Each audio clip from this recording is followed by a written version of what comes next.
I hear the helicopters coming. I'm filling back, you're clear. Sounds good, thank you.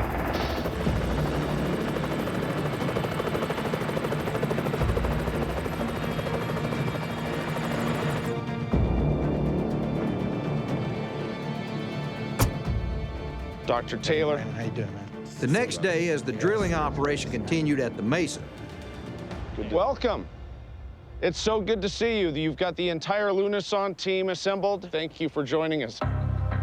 ranch owner Brandon Fugel and his brother Cameron flew in along with pilot Brock Wilson to join us, Jeremiah Pate, and his team from Lunason. It was all hands on deck to conduct a new aerial radar experiment above the property to learn more about the bubble and other phenomena that might be related to it. For the experiment today, Brock Wilson will be flying Helicopter 1 in a push broom pattern at 12,000 feet above the ranch with Lunason's DART device tethered to it on a 100-foot cable. The DART will emit radar signals that will bounce off any visible and invisible objects and hopefully give us more detailed images of the bubble and the huge energy source that we've detected at about 3,200 feet high. However, the radar signal will also penetrate the ground as much as 500 meters. Meanwhile, Caleb and I will be with Cameron Fugel in Helicopter 2. We'll be flying into and out of the bubble at around 1,000 feet high and using a spectrum analyzer to monitor the 18 megahertz signal coming from the DART. We'll be looking for any strange interference in the DART signal, as well as any strange radio frequency signals that we often detect when things like UAPs appear. Excellent, I think we're good. Brock, you good? Good to go. Eric, lift off on you. Go ahead. I'm excited to get this experiment off the ground. We've got Brock just above us and climbing. Copy that, Cameron. I show your positions clearly. The DART device is working now. Yeah, Cameron, are you guys picking anything up? No. Negative, we are not picking up anything from the DART. Has that kicked on yet? Let me double check and see. Yeah, I'm getting data. Are you guys picking anything up on your end from the 18 megahertz? No, we are not. Please be advised, I'm not seeing any 18 megahertz signal as of yet. Sam, are you seeing anything? Negative.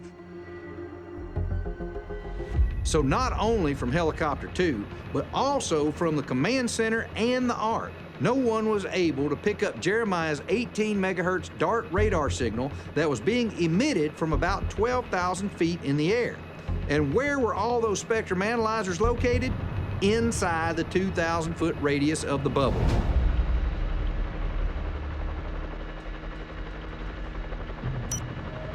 That's strange. The DART says that it's overheating. Yep. Yeah, we got a warning on the payload. We have a temperature rise, which is bizarre to me because it's cold up here. It's 47 degrees. It says that our temperature is over 85 degrees Celsius inside of the payload. That's 170 degrees. No, even hotter than that. Everything had been working perfectly fine. The DART started to indicate that it was overheating. This makes no sense whatsoever. If the payload gets overheated, it will automatically shut down. That's got to be some sort of weird error, some sort of interference. So if the ground or you guys aren't showing anything on that 18 megahertz, we'll come back down to troubleshoot. Yep, that's what we need to do. Let's do it. Let's abort the experiment. Let's go down and troubleshoot it. Good copy. I'll start my descent. Ever since we identified the bubble earlier this year, we've been unable to collect accurate data at the triangle from the ground up to the 2,000-foot barrier of the bubble, and even above that near 3,200 feet high. So what could be in the space above the triangle that is stopping all of our instruments from collecting data both in and above the bubble? All right, ready? 1, 2, 3. A few minutes later, Jeremiah got the DART working again and was ready to finish collecting data from Helicopter 1 by flying in a push broom pattern at 12,000 feet high above the ranch. Yeah, Brock to the ranch. We've completed scans, inbound for landing, about 2 minutes. I'm looking forward to diving into that data from the Lunasan survey to see if we see what it is we're actually dealing with.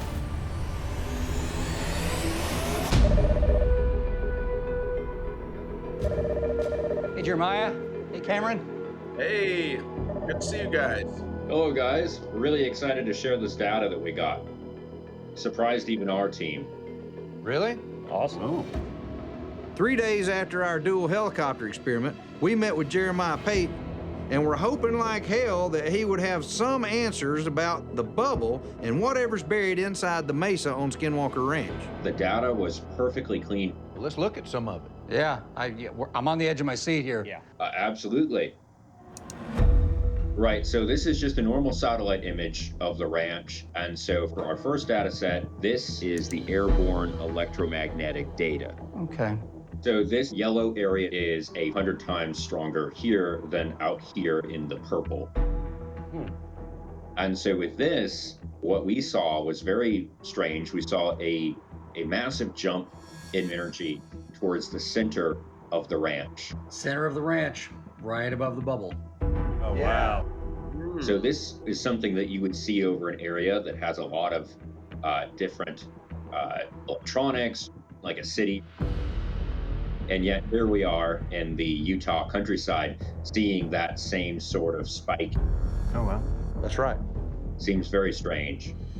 Once again, Jeremiah's DART radar device has identified a massive energy source in the same area above the bubble where our other instruments have been unable to even collect data. So what's there between 3,000 and 5,000 feet high giving off that much energy? And is it related to the bubble or all the strange signals and UAPs that we encounter on the ranch? I'm thrilled we were able to get duplicate data confirming Jeremiah's earlier experiment. And we're hoping this new DART can give us even more information. So our next data set is where things got really strange. Oh, now it's going to get strange? Yes, so this is actually the subsurface data set. These bright spots correspond to subsurface water. And you see this area here that has a lighter color than the surrounding area. That represents a tunnel that goes all the way from the triangle into the mesa. Wow. Wow. After seeing the aerial radar data that might be related to the bubble, this possible underground tunnel that Jeremiah has detected between the triangle and the mesa is really curious. That whole area is encompassed by the part of the bubble that extends deep below the surface of the ranch. We've heard rumors about underground structures for years. Has this experiment proven that it's true? And if so, could it be related to the source of whatever has created the bubble and the crazy electromagnetic energy we've identified? Or even what's buried in the mesa? Wow, that's interesting. So the materials that you're seeing that are darker, these correspond to voids. These are air pockets underground of some sort. Huh. And so there's this larger void over to the west, but this one roughly corresponds with the drilling site, which is really intriguing. Really? The data beneath the Mesa drill site is really insane because we've recently drilled into void spaces between the massive object and the smaller ones that we believe are in there. Do you have any insight onto how deep underground those pockets are? Yes, so these pockets right here, generally speaking, they're about 20 meters beneath the surface level. So they're fairly shallow, but at the same time, extremely large. So are these voids connected to possible tunnels? And if so, are they somehow related to these buried objects? I find it really interesting. Well, Jeremiah, you've given us a lot to think about. You know, unexpected features, certainly unexpected for me. Yeah, absolutely. We're really tremendously excited with what we've been able to see so far. And we think we're just going to keep having more surprises from this data set. Yeah, it's very intriguing. Well, guys, thank you so much for jumping on. Jeremiah, thanks for sharing what you've got. All right, guys, till next time. Have a good one, guys. Thank you.